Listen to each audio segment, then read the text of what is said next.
வணக்கம் and welcome to இது நம்ம குடும்பம். இன்னைக்கு நாம சிறுதானிய வகைகளில் ஒன்றான கேழ்வரகை பயன்படுத்தி கேழ்வரகை அடை செய்ய போகிறோம்.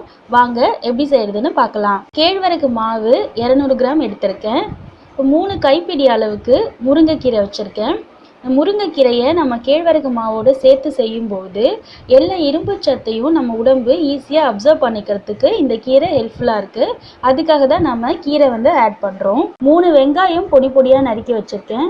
கொஞ்சமாக கருவேப்பிலையும் ஒரு 4 பச்சை மிளகாயும் கொஞ்சம் இஞ்சியும் கட் பண்ணி வச்சுருக்கேன். துருவிய கேரட் சேர்த்துருக்கேன். துருவிய தேங்காய் எடுத்து வச்சுருக்கேன். கேரட்டும் தேங்காயும் ஆப்ஷனல் தான், நமக்கு விருப்பம்னா நம்ம ஆட் பண்ணிக்கலாம். கேரட் சேர்க்குறப்போ அந்த கேழ்வரகு அடை கொஞ்சம் கலர்ஃபுல்லாக இருக்கும் அண்ட் கேரட்டோட சத்தும் நமக்கு சேர்ந்துடும். தேங்காய் டேஸ்ட்டு நல்லாயிருக்கும் அடையோடு சேர்த்து சாப்பிடும்போது, அதுக்காக தான் இது ரெண்டுமே நான் சேர்த்துருக்கேன். வறுத்த வேர்க்கடலை பொடி பண்ணி வச்சுருக்கேன். பொடியான கொஞ்சம் க்ரன்ச்சினஸ்க்காக சின்ன சின்னதாக கட் பண்ணி வச்சுருக்கேன். நாம் பாதாம், பிஸ்தா, முந்திரி இது மாதிரி நமக்கு விருப்பமான எது வேணாலும் நம்ம ஆட் பண்ணிக்கலாம். குழந்தைகளும் விரும்பி சாப்பிடுவாங்க. இந்த டிஷ்ஷுக்கு தேவையான உப்பும் எண்ணெயும் எடுத்து வச்சுருக்கேன். இப்போ ஒரு பெரிய பாத்திரத்தில் நம்ம எடுத்து வச்சுருக்கிற எல்லா பொருட்களையும் சேர்த்து கலந்து மிக்ஸ் பண்ண போகிறோம். மிக்ஸ் பண்ணதுக்கப்புறமா கொஞ்சம் கொஞ்சமாக நம்ம தண்ணி சேர்த்து அடை மாவு பக்குவத்தில் நாம் கலந்து வச்சுக்க போகிறோம். ரொம்ப அதிகமாக தண்ணி ஊற்றிட்டா நம்ம தோசை மாவு பதத்துக்கு வந்துடும். கொஞ்சம் கொஞ்சமாக தண்ணி ஊற்றி அடை மாவு பக்குவத்துக்கு நாம் கலந்துக்கலாம். கேழ்வரகுல அதிக அளவில் புரதம் இருக்குது. இந்த காலை உணவாக நம்ம எடுத்துக்கிட்டோம் அப்படின்னா இது உடம்புக்கு ரொம்பவும் நல்லது. நார்ச்சத்து அதிகமாக இருக்கிறதுனால ஈஸியாக டைஜஸ்ட் ஆகிடும். இப்போ நான் தோசைக்கல்லில் சின்ன சின்ன அடையாக தட்டிட்டு கொஞ்சமாக எண்ணெய் ஊற்றிட்டு 2 பக்கமும் வேக வச்சு எடுத்துக்கிறேன். நமக்கு விருப்பம்னா நெய் ஊற்றி கூட நம்ம இதை வேக வச்சுக்கலாம்.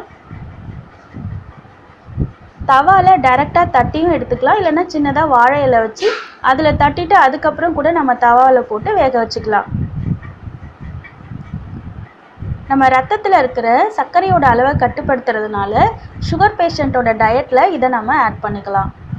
வெயிட் லாஸ் பண்ணணும்னு நினைக்கிறவங்களுக்கு இது ஒரு நல்ல டயட் மெனுங்க. வளர குழந்தைகளுக்கு கண்டிப்பாக கேழ்வரகாலான உணவுப் பொருட்களை கொடுக்கலாம். கேழ்வரகு கஞ்சியாவோ இல்லை அடையாவோ இல்லை தோசையாவோ நம்ம கொடுத்தோம் அப்படின்னா அவங்களுக்கு நோய் எதிர்ப்பு சக்தி அதிகமாக இருக்கும். அது மட்டும் இல்லாமல் உடல் நல்ல ஸ்ட்ராங்காகும். உடல் வலிமை பெறுவதற்கு இந்த கேழ்வரகு ரொம்ப ஹெல்ப்ஃபுல்லாக இருக்கும். தைராய்டு இருக்கிறவங்க கேழ்வரகு ஆட் பண்ணிக்கலாம். இரும்பு சத்து குறைபாடு இருக்கிறவங்களுக்கும் இது நல்ல உணவு தான். நம்ம தோல் பிரைட்னஸ் ஆகிறதுக்கு, ஸ்கின் பிரைட்னஸ் ஆகிறதுக்கு கேழ்வரகு ரொம்ப ஹெல்ப்ஃபுல்லாக இருக்குது. நான் 2 அடையும் சுட்டு எடுத்துட்டேன். இப்போ இந்த அடையை நம்ம எப்படி வேணாலும் நம்ம விருப்பத்துக்கு ஏற்ற மாதிரி நம்ம இதை சர்வ் பண்ணலாம்.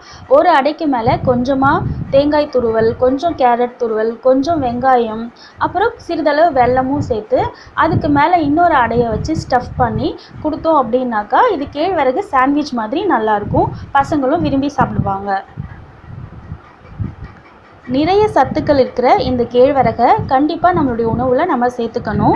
நீங்களும் ட்ரை பண்ணி பாருங்கள். ட்ரை பண்ணி பார்த்துட்டு இந்த ரெசிபி எப்படி இருந்துச்சுன்னு உங்களுடைய கமெண்ட்ஸை எங்களோட ஷேர் பண்ணுங்கள். இது நம்ம குடும்பம் சேனலை மறக்காமல் சப்ஸ்கிரைப் பண்ணிவிடுங்க அண்ட் பெல் ஐக்கானையும் ப்ரெஸ் பண்ணுங்கள். எங்கள் வீடியோஸ் உங்களுக்கு பிடிச்சிருந்ததுன்னா லைக் பண்ணுங்கள், கமெண்ட் பண்ணுங்கள். இன்னொரு நல்ல ரெசிபியோட உங்களை நாங்கள் திரும்பவும் சந்திக்கிறோம். அது வரைக்கும் நன்றி.